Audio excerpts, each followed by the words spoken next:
Hello everybody and welcome to a video on the Constructive Criticism YouTube channel. I'm Spencer, host of Constructive Criticism and Limited Time Only, two podcasts about getting better at Magic the Gathering. I'm excited today to talk to you about a deck that I've kind of been working on a little bit in the last couple of weeks. I'm not in love with the deck. I think there's a lot of things that could happen to improve the deck, but I do enjoy the deck and I think that it's a little bit better than I thought it was going to be going into this format, and that's Green-Black Energy. Green-Black is a deck that I've had success with in the past, typically playing the Delirium versions, or the more mid-rangey versions, and this deck's a little bit more aggressive, playing vehicles, playing, things like Glint-Sleeve Siphoner, and things like that, but I do think that the deck still has a lot of legs, and I kind of want to talk about it really quick. So, first thing that we have up is our vehicles. So, vehicles are something that, in the past, you might have played out of the sideboard of your green-black decks, things like Skysovereign Flagship. We saw some of the lists at the Pro Tour, at the last Pro Tour, playing Aethersphere Harvester in the main. Just being able to combat those mono red decks and maybe some of those bigger creature decks with Skysovereign. So in this deck we have two of both, so two Aethersphere Harvester and two Skysovereign Consul Flagship. These are partially Wrath protection and partially just things that are able to help you in very specific matchups. You don't need too many 5-drops in this deck. We are all the way up to 4, plus activated abilities from things like Rhonas. So the vehicles kind of just give you a little bit of protection in certain types of matchups. We do have 2 Bristling Hydra. This is a later addition to the deck. You actually get a little more energy than I thought you would in this deck. My initial lists didn't have any, and then I was like, oh, I actually do need energy sinks a little bit more than I thought I did. So we have 2 Bristling Hydra there as a way to enable Rhonas, way to enable Skysovereign, and then just a late game energy sink as well. 3 Glint-Sleeve Siphoner. This card's actually been a little bit unimpressive to me. I actually wonder if you want to go more mid-rangey, not include this card almost at all, and then play things like Live Fast instead. So like maybe play a couple of Live Fast, play another Bristling Hydra instead of this. That could be a route that this deck could go. But right now it's still in the deck as it's a way to crew Aethersphere Harvester pretty early in the game. So. And obviously, draw you some extra cards. We have 4 Longtusk Cub. This card is kind of the key to this deck. One of the reasons I didn't like this deck in the past is actually because of how reliant it feels like it is on Longtusk Cub. It's not that big of a deal. You're able to really go off with Winding Constrictor and Longtusk Cub, which is pretty powerful. But sometimes it feels like if you don't draw it, you're in big trouble.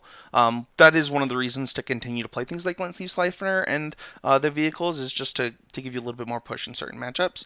We do have that one of Rhonas that we talked about. This card's actually been really good. I actually have considered playing another one of these. I've been really impressed with it. There's not enough room in the deck for all the things that I want to be doing, it feels like. So you kind of have to trim in certain places. And throwing the second Rhonas is just really bad, so Rhonas is a 1-of in the deck right now, but it has been really good. We have 2 Rishkar Peema Renegade. This is another one that I shaved one of. I really started with 3 in this deck because I wanted to ramp into things like Verdurous Gearhulk and Flagship. But honestly, I was not as impressed as I thought I was going to be. And if you're gonna play things like the Harvester, I think that it's better that this is one of the things that you shave. We do have those 2 Verdurous Gearhulk, letting you put counters. I mean, I've put tons of counters on a Glint-Sleeve Siphoner before, or just my whole board with the Winding Constrictor in play. And I think it's a pretty key part of the Winding Constrictor deck. I could see lists going really wide and just going like Rishkar, as many as 3, and then like as many as 4 Verdurous Gearhulks, and kind of ignoring the vehicle package and just being aggressive as possible. Personally, I like the vehicles. Gives you a little bit more game and more matchups, playing a little bit more of a mid-rangey game. We have 4 Walking Ballista. This card, it's very good in this deck. Being able to play this after a Winding Constrictor and maybe playing something like a Verdurous Gearhulk or a Rishkar after it, it's always impressive. So. And then we have the, 4-named Winding Constrictor, 4 of this card.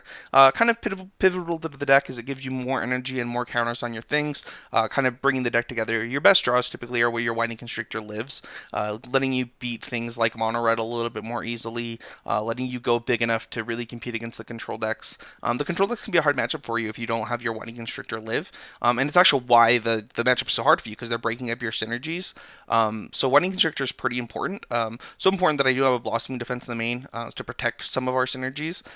We have some more on the board, but I think that it's important to try and at least protect some of those synergies. We have 4 Fatal Push in the main.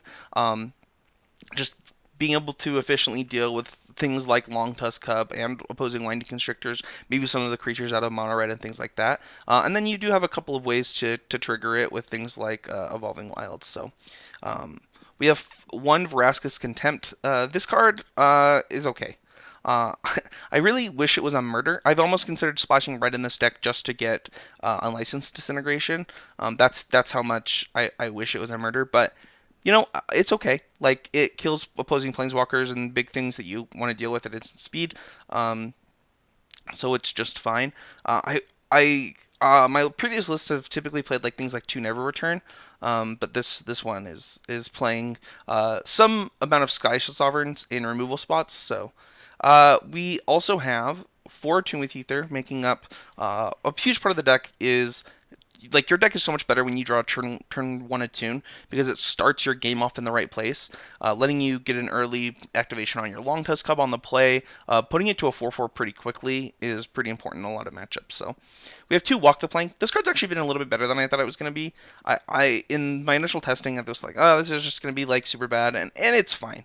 Like, you're not amazingly happy to have to play this card, but honestly, like, the removal is pretty bad right now. In these colors, another reason that you might want to consider playing red, but it's serviceable, and I mean, you don't have to leave up mana in this deck very often, so it's perfectly fine. We're playing 22 lands in the form of 4 Aether Hub, 4 Blooming Marsh, 2 Evolving Wilds, 5 Forest, 2 Hashep Oasis, 2 Ifnir Deadlands, and 3 Swamps. I'm always surprised how good the deserts end up being, and we actually have a sideboard plan that involves this desert. And we'll go right to that right now. We have 2 Dreamstalkers in our Dreamstealers, I'm sorry, in our sideboard.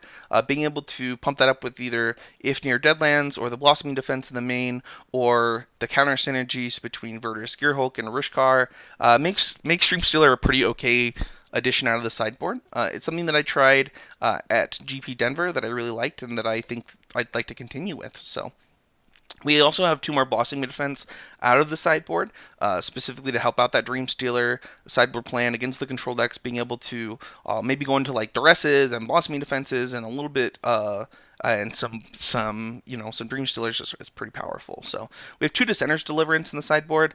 I haven't seen enough specific artifacts for me to want to play Dispossess yet, but I have played Dispossess in the sideboard of this deck before. And Dissenter's Deliverance is just fine.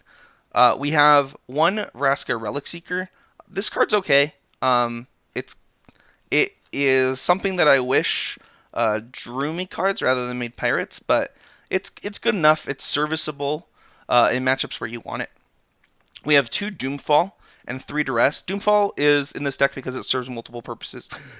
Being able to have an opponent exile a creature, maybe you're trying to get the board down to just their, Bristling Hydra, and you're able to get that out of there, or just have them reveal their hand and exile a card, with the Duress effect. We also have 3 Duresses.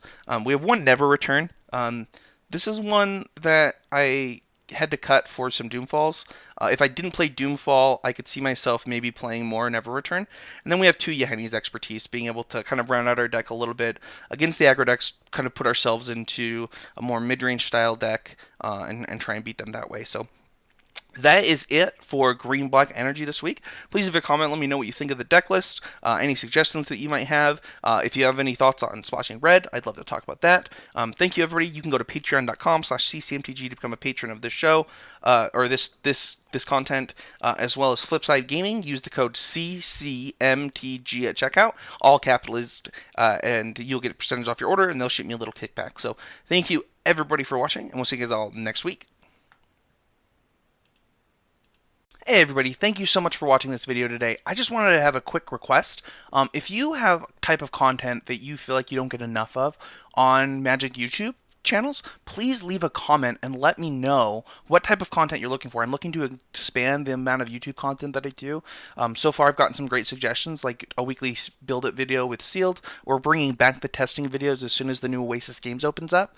But I'd like to know other things that you guys are looking for. So leave a comment, let me know. I really appreciate all the support that we get, and I'm looking forward to expanding this YouTube channel and doing more content for you guys. My initial viewers, my first 1,000 isn't even here yet, and I'm looking forward to growing this and making this a huge part of constructive criticism. So thank you, everybody. Don't forget to check out the podcast, Constructive Criticism and Limited Time Only, 2 podcasts about getting better at Magic the Gathering, and I'll see you guys all next week with another Deck Tech.